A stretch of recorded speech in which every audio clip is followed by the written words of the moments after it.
In this video, I will compare the marketing promises of the Jellyfil supplement against the actual customer experiences reported on Trustpilot to see if it lives up to the hype.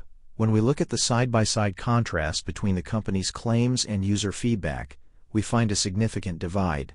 The company frames this as a premium dietary supplement featuring a clean, science-inspired blend of 30 easy-to-take gummies per bottle. They promise it will support natural vitality, energy, and overall well-being.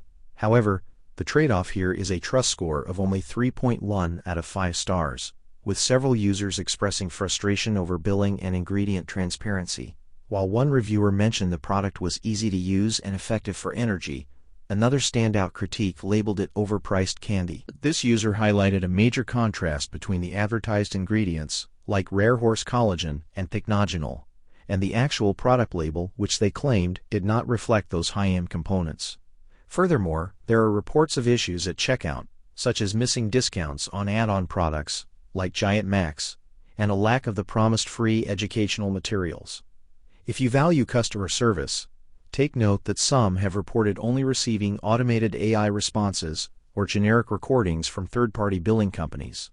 In this comparison, the standout feature seems to be convenience, but the potential wins for the customer are overshadowed by concerns regarding truth in advertising and support. I hope this review helps you decide if this supplement is right for your routine, or if you should keep looking for other options. Thanks for watching, and be sure to subscribe for more honest product comparisons, and drop a comment below with your thoughts.